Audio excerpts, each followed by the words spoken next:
자, 마태복음 14장 22절에서 33절 말씀 교독합니다. 어린이들 크게 읽어야 됩니다. 목사님이 한 절 읽고 여러분들이 한 절 읽고. 한글 배운 이유는 뭘까요, 도윤아? 성경을 읽으려고. 자, 예수께서 즉시 제자들을 재촉하사 자기가 무리를 보내는 동안에 배를 타고 앞서 건너편으로 가게 하시고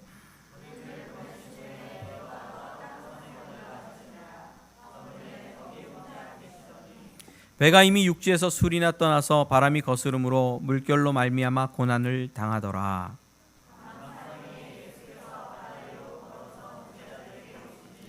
제자들이 그 바다 위로 걸어오심을 보고 놀라 유령이라 하며 무서워하여 소리를 지르거늘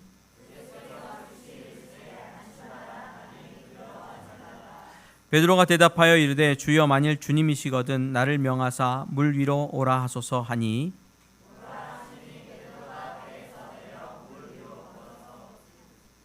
가되 바람을 보고 무서워 빠져가는지라 소리질러 이르되 주여 나를 구원하소서 하니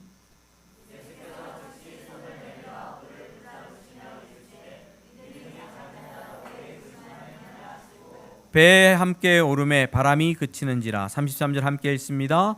배에 있는 사람들이 예수께 절하며 이르되 진실로 하나님의 아들이로소이다. 아멘. 오늘은 믿음에 대해서 믿음이 무엇인가 하는 것을 또 우리 어린이들도 있고 청소년들도 함께 예배하고 있어서 살펴보려고 합니다. 로마서 6장까지 이제 설교를 조금 살짝 접어놓고 여름 동안에 우리 어린이들이 함께 예배드릴 시간이 좀 많은 것 같기도 하고 그래서 주제별로 함께 말씀을 살펴보면 좋겠다 이런 생각이 듭니다. 오병이어의 기적이 있었어요. 그래서 사람들이 막 무리가 몰려치는데 예수님께서 제자들을 먼저 보내십니다. 야, 니네 빨리 배 타고 건너편으로 가라. 그래서 큰 갈릴리 호수인데 성경에서는 그걸 바다다 이렇게 표현합니다.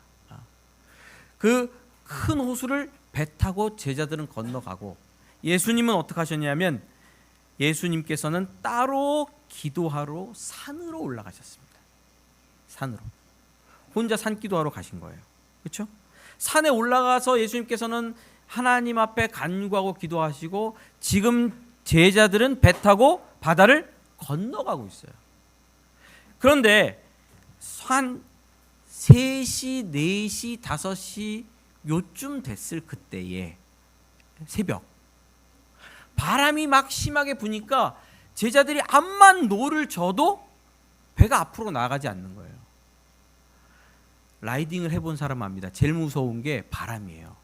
바람이 불면 어떤 때는 앞으로 가질 않아요. 암만 페달을 젓는데도 앞으로 가질 않아요. 바람 때문에. 바람이 그렇게 무섭더라고요.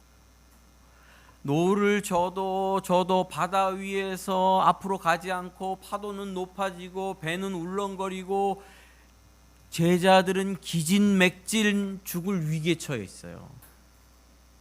근데 밤 4경에 예수님께서 그 모습을 보시고 제자들에게 바다를 걸어서 오십니다. 밤 4경에 예수께서 바다 위로 걸어서 제자들에게 오시니 아직 해가 뜨지 않아서 깜깜한 가장 어둠이 짙은 시간이 4경이에요. 4경.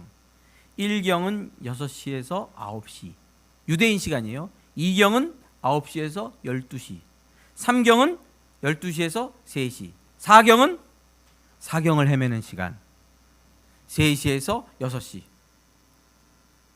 그 제일 깜깜한 시간에 제자들은 노를 젓고 야 네가 좀 대신 져봐 울렁거리고 난리를 치고 있는 그때에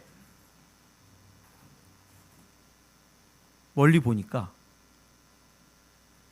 사람 같은 게 움직이는 거야. 깜깜한 바다 위에서 야 저거 뭐야 하는 동안에 성큼 사람 같은 물체가 걸어오는 거야.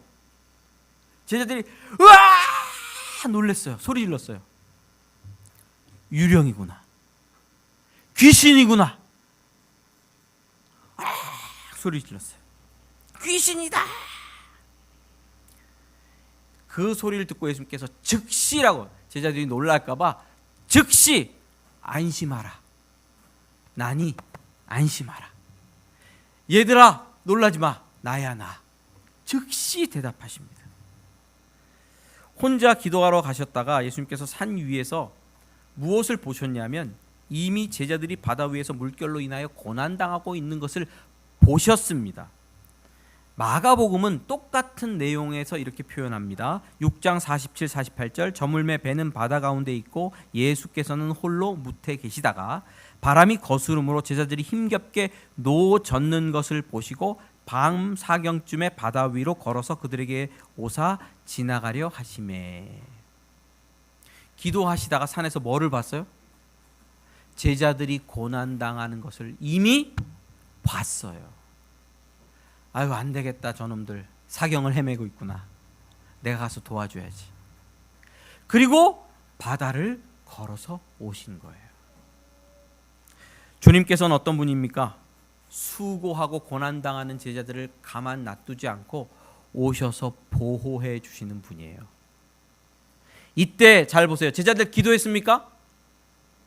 제사 지냈어? 부르짖었어? 그냥 고난당했어. 노 저으면서 고난당했어. 제자들이 한 게 없어. 하나님을 부르고 기도하고 야 너 돈 있으면 돈을 땅에다 던져봐봐. 바다에다 던져봐봐.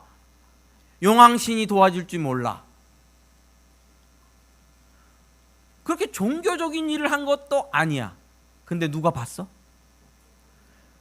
예수님, 제자들의 주인이요 목자 되신 그분이 스스로 보시고 스스로 판단하셔서 스스로 오셔서 도와주셨어요.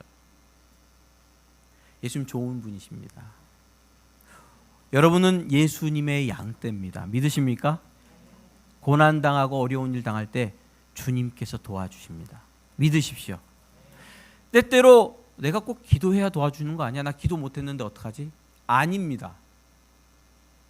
고난의 시간에 혹 내가 기도하지 못했어도 목자 되신 주님께서는 나를 돌보아 주십니다. 왜요? 나는 양이고 그분은 목자이기 때문에 그렇습니다. 내가 나를 돌보는 목자가 아니고 그분이 나를 알아서 돌보는 목자이기 때문입니다. 할렐루야. 우리는 그 목자 되신 다스림을 받고 있습니다. 요럴 때 신앙생활은 여러분 어떤 겁니까? 요때는 우린 수동적이죠. 그냥 도움을 받아요. 거저 받아요. 은혜다 이렇게 표현도 합니다. 그런데 재밌는 일이 발생합니다. 아주 재밌는 일이 발생해요. 모두 다 유령이다 라고 놀랬을 그때에 발생하는 일인데요. 요 재밌는 일 전에 잠깐 좀 생각해 볼 필요가 있겠어요.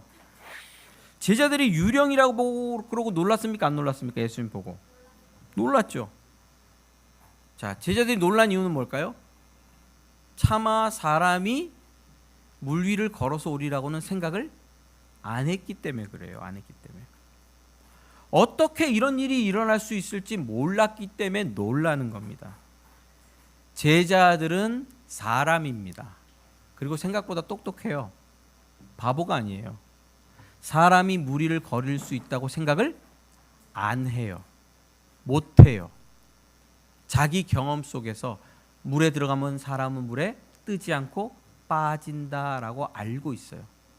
과학적 지식이 있었고 과학적 지식을 몸으로 습득했어요. 그렇죠? 제자들은 바보가 아닙니다. 그리고 당대 최고의 지식, 성경을 쓴 사람들은 지식이 없는 사람들일까요? 있는 사람들일까요? 네, 지식이 있는 사람들. 굉장한 지식인들이에요. 목사님 베드로같이 무식한 사람이 쓴 거 아니에요? 베드로는 조금 못 배웠다 그럴지 몰라요. 어부였으니까. 근데 마태, 마가, 누가, 요한복음만 봅시다. 사도 바울 빼고. 오늘날 닥터까지 받은, 그렇죠? PhD를 받은 박사들이 성경을 연구하면서 굉장히 놀래요. 왜 놀래요? 메시지를 전하는 방식이 너무나 현대적인 거야. 메시지를 전하는 방식이 너무나 현대적이고 현대 문학적 기법들이 곳곳에 숨겨져 있는 것을 보면서 굉장히 놀랍니다. PhD를 받고 전문적으로 문학을 공부하는 사람들도 성경을 보면서 어떻게 이렇게 고급스러운 기술을 그 당시 사람들이 사용할 수 있었을까? 마태, 마가, 누가, 요한 사복음서의 기록자들은 제가 알기로는, 제가 믿기로는, 제가 본 바로는 저 홍성진보다 훨씬 더 고급스러운 지적 능력을 가진 사람들이었다는 거예요. 자, 그런 사람들이 예수님의 기적을 기록했어요. 자, 예수님이 무리를 걸은 사건을 기록했어요. 왜 기록했을까요? 자, 왜 기록했을까요? 영서가 왜 기록했을까? 자기들도 이게 사람이 할 수 있는 일이 아닌 걸 아는데, 그렇죠, 기록했죠. 왜 기록했을까요? 안 믿어지니까. 자, 이겁니다. 믿을 수 없는 일인데 일어난 거예요. 마태도 들었고 마가도 들었고 요한도 들었어요. 마태, 마가, 요한복음에 똑같은 사건이 나옵니다. 누가복음에는 안 나옵니다. 무리를 거르진 사건이. 도무지 우리의 지성과 우리의 상식과 우리의 지식으로는 일어날 수 없는 일인데 그 일이 일어났어요. 그러니까 뭐예요? 기록한 거예요. 기록한 거예요. 그러면서 묻는 거죠. 그러면 도대체 이 무리를 걸었던 이 사람은 누구냐?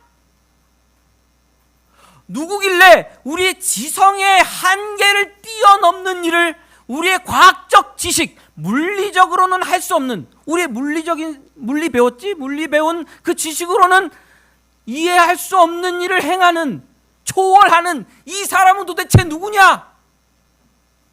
바보들이 기록한 게 아니고 지적 수준이 높을 대로 높은 사람들이 기록했어요.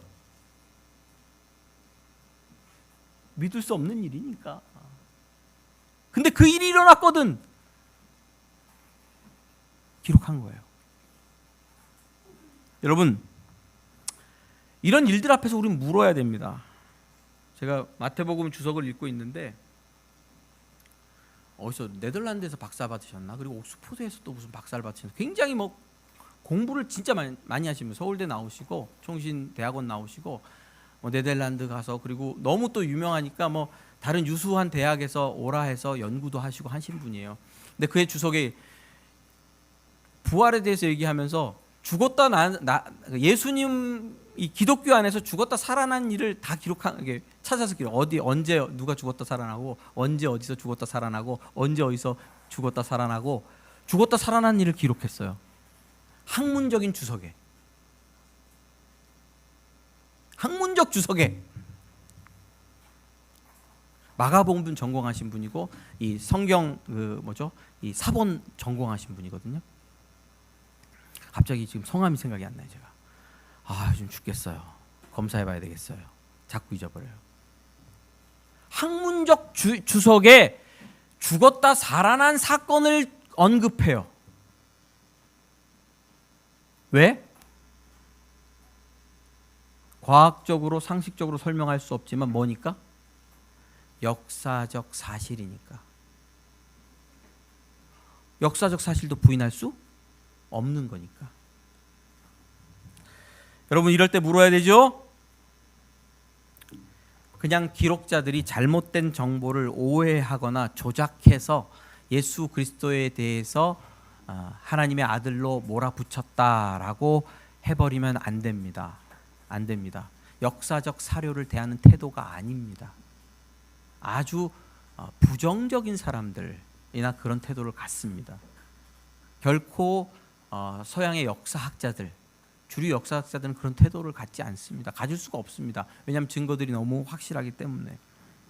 성경은 이런 일을 통하여 예수님이 창조주 하나님의 아들이라고 증언합니다. 창조주 하나님의 아들은 하나님이신 것이죠. 하늘과 땅을 지으신 분입니다. 우리가 흔히 생각하는 물리 법칙을 넘어 활동하실 수 있는 분입니다. 예수님은 사람의 몸을 입고 오셨지만 창조주 하나님이십니다.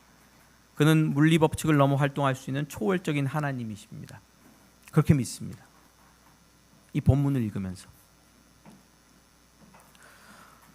이제 재미있는 일로 갑시다. 우리 애들이 돌아다니기 시작했어요. 재미가 없어서. 하빈아, 재미가 없어? 빨리 갔다 와. 물은 이쪽에 있는데 이상한데. 물 버리러 가는 거야? 갔다 와. 자, 이렇게 예수님께서 무리를 걸어오시고 다 제자들이 혼비백산했죠. 유령이다. 근데 베드로란 사람이 아주 재밌는 사람이에요. 예수님의 제자고 수제자라고 흔히 불리는데 성경을 읽어보면 이 사람 좀 조심성이 없어요. 그리고 행동파야. 행동파. 일단 해봐. 예수님이 죽고 부활했다는 소문을 들었을 때 유대인들의 무덤은 동굴입니다. 동굴 속에 사람을 넣고 동굴 문을 큰 돌이나 바위로 막아요. 그게 유대인들의 무덤이에요. 여자들이 와서 예수님의 시체가 없어졌다라고 소리를 듣자 어떻게 합니까? 베드로와 요한이 달려가요. 요한이 젊고 베드로가 나이가 많아요. 누가 빨라? 요한이 빠르겠지. 요한이 먼저 막 가서 무덤에 못 들어가고 망설이고 있는 거야. 무덤 주변에서. 근데 누가 나타나? 뒤에 늦게 따라온 베드로가 망설이지 않고 무덤으로 쑥 들어가. 무덤을 봐. 무덤이 비어 있어. 요한은 망설이는 성격. 요한복음을 읽어보면 망설이는 성격이야. 망설이는 성격. 베드로는 주저하지 않는 행동파야. 또 예수님께서 잡히시던 날 밤에 어떤 일이 있었냐면 예수님을 잡으러 온 제사장의 종이죠. 말고라는 사람의 귀를 칼을 빼가지고 딱 자른 사람이 있어요. 누구냐면 그 사람이 베드로로 알려져요. 뭐 하고 봐? 칼을 빼고 봐. 칼을 빼고 봐. 행동파야. 그냥 뭐 이렇게 재보고 생각해보고 깊이 이렇게 하지 않아요. 대뜸 정신없는 이 순간에 대뜸 바람은 불고 파라도는 일고 기진하고 유령 같은 예수님이 나타난 그 순간에 대뜸 이렇게 말합니다. 베드로가 대답하여 이르되 주여 만일 주님이시거든 나를 명하여 물 위로 오라 하소서. 미쳤나 봐. 미쳤나 봐. 그때 물 위를 걸을 생각이 납니까? 베드로는 참 재밌는 사람이었다. 근데 물 위를 오라 하소서 하니까 예수님이 뭐라 그러냐면 뭐라고 말씀하셔요? 오늘 설교 제목이에요. 오라. 니깐 놈이 뭘 물 위를 걸어? 믿음도 없으면서. 오라 하시니 베드로가 배에서 내려 물 위로 걸어서 예수께 가되. 한번 읽어봅시다. 시작. 오라 하시니 시작. 오라 하시니 베드로가 배에서 내려 물 위로 걸어서 예수께로 가되. 여러분, 예수님께서 오라 하셔요. 오라. 나도 물 위를 좀 걷게 해주십시오. 그랬더니 니깐 놈이 아니라고. 믿음도 없이 아니라고. 너 40일 금식 기도하고 와. 술 끊고 담배 끊고 기도 더 하고 와. 아니라고. 그래 그럼 와. 그래서 베드로가 어떻게 합니까? 행동파. 아무 생각 없잖아. 그러니까 배에서 뛰어내려 물 위를 걷습니다. 한 발짝, 두 발짝, 세 발짝, 네 발짝. 목사님도 아직 물 위를 못 걸어봤어. 오해하지 마. 물 위를 못 걸어봤어. 근데 갑자기 이때 바람이 샥 부니까 바람이 눈에 보이는 거야. 그러니까 지금 내가 물 위를 걷고 있고 바람은 불고 두려운 마음이 생기면서 물에 갑자기 푹 빠져듭니다. 자, 읽어봅시다. 시작. 바람을 보고 무서워 빠져가는지라 소리질러 이르되 주여 나를 구원하소서. 소리질러 이르되 주여 나를 구원하소서. 펑당 물이 엄몰하고 두려움이 몰려오는데 주여 나를 구원하소서. 어떻게 했을 것 같아? 예수님 같으면. 근데 목사님 같으면 물 더 먹어라. 이 믿음도 이 물 더 먹어봐야지 네가 정신 차리지. 예수님께서 즉시 손을 내밀어서 잡아서 끌어올려 주십니다. 자, 31절도 은혜의 말씀이 있습니다. 시작.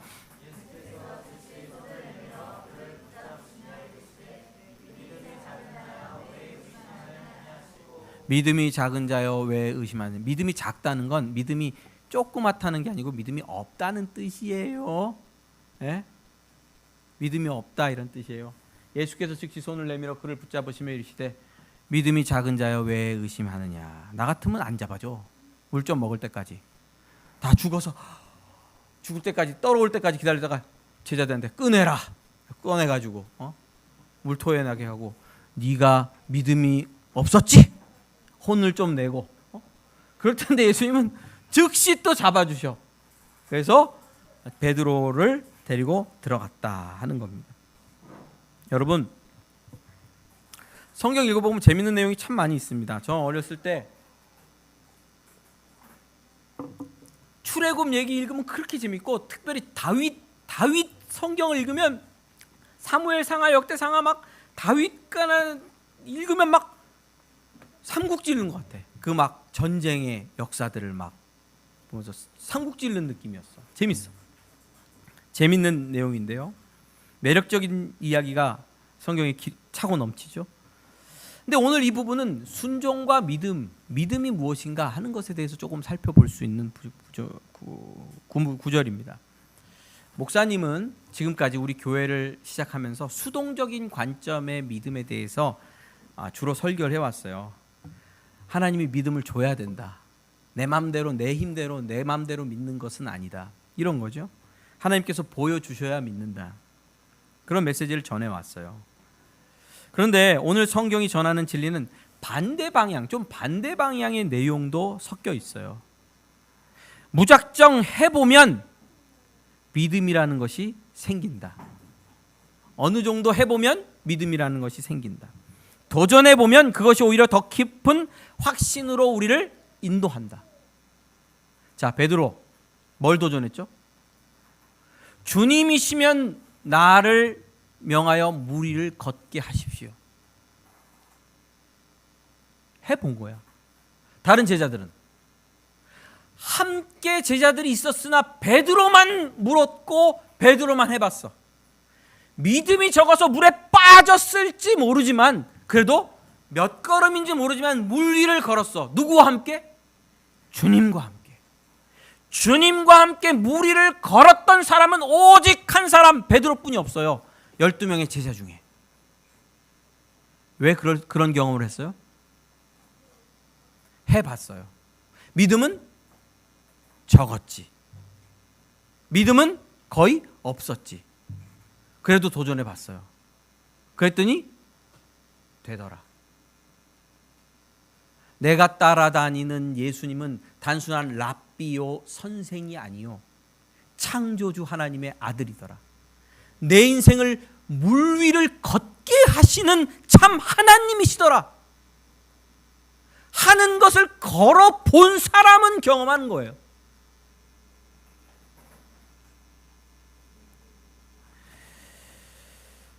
여러분, 우리는 때때로 하나님께서 우리에게 때때로 도전하라는 명령을 내리십니다.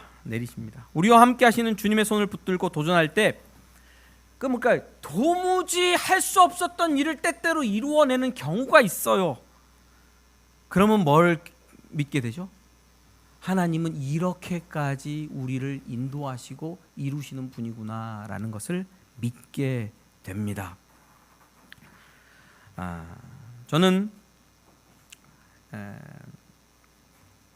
우리 교회에 보면 교회에 왔다고 해서 모두 다 예수님을 잘 믿는 것은 아니에요. 우리 청소년들 이렇게 있잖아. 청소년들 목사님이 설교하면 지루해하는 청소년들. 자, 청소년파. 청소년들이 제일 힘들어. 중학생들 진짜 미칠 것 같아. 나는 중학생들 아주 그냥 중학생들은 어떻게 할 수가 없어. 여자 중학생들 선생님이 쳐다보면 쳐다본다고 짜증내고 안 쳐다보면 안 쳐다본다고 짜증내고 어떻게 할 수가 없어. 김원쌤 중학생 가르친 사람 없어요? 있어요? 힘들죠? 네, 힘들다고 얘기를 합니다. 그래? 알고 있어. 자. 어린이들, 중학생들 아직 믿음의 지식이 잘 없습니다. 그리고 믿음이 있다, 없다 그걸 잘 몰라요. 교회 생활하다가 대학생이 돼도 내가 예수 믿는지 안 믿는지를 잘 모르는 경우가 허다합니다. 그리고 그냥 남편, 아내가 교회 나가니까 가정의 평화를 위해서 교회 출석하시는 분들도 교회 안에 꽤 많습니다. 제가 아는 아주 유명한 학자인데 그분은 제가 깜짝 놀랐어요. 연세가 70 정도 되셨을 거거든요. 결혼하고 평생 교회를 나간대. 평생 주일날. 근데 자기는 예수 안 믿는데. 왜 나가냐? 아내 집안이 교회를 안 나가면 안 되는 집안이래. 아주 그냥. 그래서 자기는 평생 교회를 나간대. 평생 교회를 나갔는데 아직도 예수님은 안 믿는데. 진화론 이런 걸 굉장히 주장하시는 분이에요. 그쪽에 완전히 서 계신 분이에요. 학자예요. 두 가지가 제가 굉장히 흥미로웠는데, 평생 저렇게 안 믿는데도 가정의 평화를 위해서 평생 아무 말 없이 교회에 나갈 수 있는 것도 대단하고, 두 번째 30년 40년 교회를 다녔는데 안 믿어진 것도 대단하고, 야, 이거 연구해 볼 만한 가치가 있다, 이런 생각이 듭니다. 흥미롭습니다. 그래서 우리 어린이들, 청소년들, 또 믿지 않는 어른들이 교회에 함께 모여 있습니다. 그게 교회예요. 교회는 원래 그렇게 구성되어 있어요. 믿는 사람들만 다니는 데가 아니고, 그렇게 아직 믿음이 없는 사람들에게 하나님께서 선물로 주신 공동체가 뭡니까? 교회예요. 교회. 뭐라고? 교회. 믿지 않는 비그리스도인 교인들에게도 교회는 선물입니다. 그래서 마치 풍랑 있는 바다 위를 같이 배를 타고 걸어가는 제자들처럼 우리는 믿음이 있으나 없으나 한 배를 타고 지금 건너가고 있는 거예요. 그러다가 유령처럼 걸어오시는 예수님을 보면 누구도 봐요. 믿음이 있는 사람도 보고 믿음이 없는 사람도 보고 애도 보고 어른도 보면서 하나님의 살아계심을 함께 경험하고, 그래서 믿음이 조금 생기기도 하고, 그렇죠? 신앙의 수준이 올라가기도 하고, 그런 역사가 교회 안에 있어요. 한 가지 제가 소개하고 싶은 이야기가 있는데요. 제가 콜럼버스라는 곳에서 한 8년 사역을 했잖아요. 그때는 제가 누가 보면 저를 이제 신앙인들이 보면 영어로 이제 뭐 대화하다 보면 넌 뭐하니 뭐 이렇게 물어보고 그러면 그분들이 저한테 그랬어요. 너처럼 페이스 미션을 하는 사람을 내가 미국에서는 만난 적이 잘 없다. 그게 뭐냐면 돈 안 받고 그냥 사역하는 거예요. 하나님이 가라 그러면 가는 거예요. 그냥 가서 너 교회 개척해. 그럼 네 알겠습니다. 그리고 가서 교회 개척하는. 그때는 분립 개척 이런 게 아니잖아요. 그냥 가. 너 오하이오 스테이트 유니버시티로 가서 한인 학생들하고 성역 공부해. 네 알겠습니다. 가서 하는 거예요. 그때 그렇게 살았어요. 그래서 우리 윤서영 사모님이 고생을 많이 했습니다. 그냥 가는 거예요. 근데 우리 아이 유치원 때 친구 중에 한 명 아버지가 인도에서 오신 분이에요. IT업을 하시는 분이에요.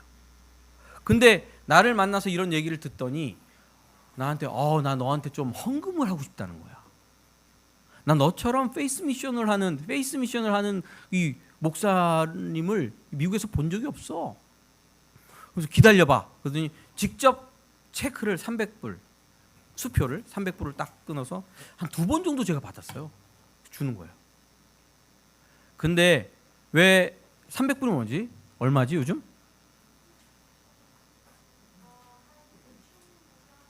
대충 보면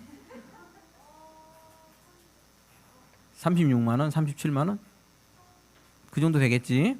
준 거예요. 10년쯤 전에 그냥 준 거예요. 누가 남한테 36만 원, 40만 원 줘요, 안 줘요?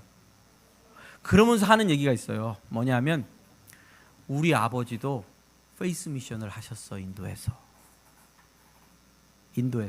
그러면서 본인이 경험한 건 아니지만 아버지를 본 거예요. 자기 아버지는 지금도 그렇대요. 하나님이 너 어느 지역으로 가라. 돈도 없고 아무것도 없는 거야, 아버지가. 그냥 간 거야. 렌트비가 얼마입니까? 렌트비가 150불입니다. 근데 아버지는 돈이 없어. 그럼 하나님이 가라 그러니까 간 거야. 하나님 여기 왔습니다. 그리고 기도하고 이렇게 앉아 있으면 동네 사람 중에 누가 이렇게 돈을 갖고 온대, 150불을. 하나님이 나타나서 당신한테 150불을 주라 그랬대. 149불 아니고 렌트비가 150불이면 150불을 주라 그랬대. 우리 아버지는 평생 그렇게 먹고 사셨어. 내가 너를 보니까 우리 아버지가 생각나. 그래서 저한테 헌금을 해준 거예요. 자, 봅시다. 이 인도 IT 사장님은 본인이 경험했습니까? 본인이 아버지가 경험했습니까? 아버지가 경험했죠. 아버지의 믿음이에요. 아버지와 한 배를 타고 있었어요. 옆에서 봤어. 오라. 물 위를 걸어오라 하는 주님의 음성을 듣고 걸어갔을 때 하나님, 창조주 하나님의 섭리와 보호하심이 임하는 것을 옆에서 봤어. 그리고 나를 만나서 떠오른 거예요. 아버지의 일이. 믿음의 역사가. 사랑하는 성도 여러분, 우리 그 사랑 한들교회 하나님께서 함께 계십니다. 크고 놀라운 하나님께서 함께 계십니다. 저는 우리 개척 멤버들 생각할 때 참 감사합니다. 자, 우리 교회 개척할 때 어린이 주일학교라든지 중고등부라든지 뭐 어떤 그 조직이라든지 이런 것들을 기대할 수 있는 게 하나도 없는데 애 셋들 데리고 왔잖아. 애들을 어떻게 할 거야? 아무 그런 계획 없이 왔잖아. 그렇죠? 목사님, 애들을 어떻게 하실 거예요? 어떻게 키우실 거예요? 어떻게 말씀으로 양육할 거예요? 어떻게 세워갈 거예요? 그런가 한 명도 저에게 안 물었어요. 진짜 그게 기적이지. 애들 있는데 왜 그런 걸 안 물었을까? 그리고 교회가 시작돼서 오늘날까지 온 거예요. 기적으로, 역사로 하나님께서 함께 하셨어요. 리더 중에 한 분이 그런 고백을 하시더라고요. 목사님이 말씀하시고 한 걸음 걸어가시고 걸어오는 과정 속에서 말씀대로 또 계획대로 이루어지는 모습을 보면서 하나님이 우리 교회에 함께 계신 것을 경험한다.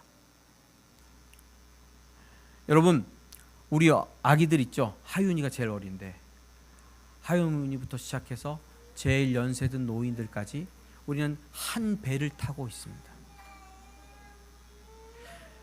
그냥 평안한 마음으로 함께 걸어갑시다. 하윤이 얘기했더니 하윤이가 오네. 알았어. 저 어떻게 해야 돼요?